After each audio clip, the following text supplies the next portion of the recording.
Bismillah ar-Rahman ar-Rahim.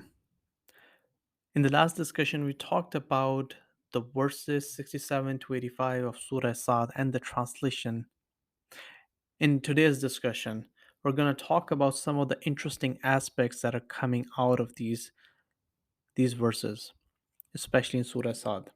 Just to recap, the purpose of this entire discussion that we're having is to bring about certain knowledge that is hidden in Surah Sad, which isn't commonly understood. For example, verse 67 begins with the term, say it is a great news from which you are turning away. The question arises, what is the great news that people are turning away from? This question is not answered in this verse, but it sets the tone for the subsequent verses. And before I go into the subsequent verses, I do want to highlight this word Nabai Azim is mentioned one more time in Quran in Surah Naba, which is the first surah of the last juz of Quran, and in the first two verses, this is mentioned. We're going to talk about it in more detail.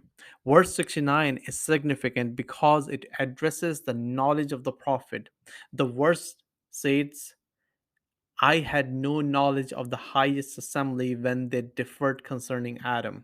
This verse is often misinterpreted to mean that the Prophet did not have knowledge of everything.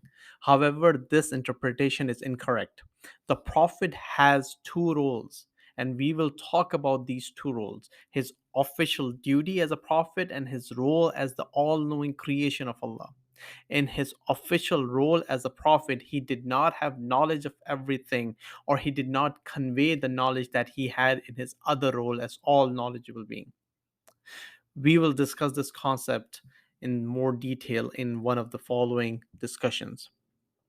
Verse 71 talks about Allah's intention to create a human being from clay. This verse is connected to Surah Al Baqarah, where Allah talks about the human being being the Khalifa on earth. Verse 72 talks about the angels prostrating before Adam, the first human being upon Allah's command. However, there is very interesting dynamic over here. Why would Allah command angels and other beings to prostrate, to do sajda in front of Adam, someone other than Allah himself?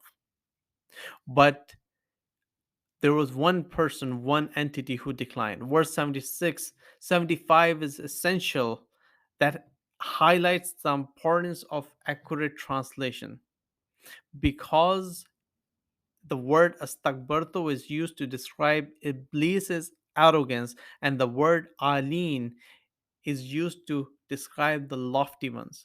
However, some of the translations use the same word for both, leading to confusion and misunderstanding. And therefore, it is crucial to recognize these that there is differences, and we need to understand greater understanding of Allah's words to understand the difference. If we understand verse 75, it simplifies and makes it much easier for us to understand the test that all the human beings and everyone will undergo, similar to the test that Iblis underwent. Verse 78 mentions Yawmuddin, the day of judgment, which implies that the concept of the day of judgment existed even before the Quran was revealed. We will discuss this in more detail, but the key point that I want to highlight over here is the day of judgment has been preordained by Allah, and all the humanity, even before humans were created, all the living beings in the heavens, they knew about this day of judgment, that death will come, even when there was no shaitan to deceive them. So, this is a really important concept. And then verses 80 onwards talk about the intention of shaitan, and we will talk about that intention, what shaitan intends to do, and what is the covenant or the commitment that he made once he got the permission till that day. So, in conclusion, Surah Saad contains significant concepts that lay the foundation of the test and what we have to do from a test perspective.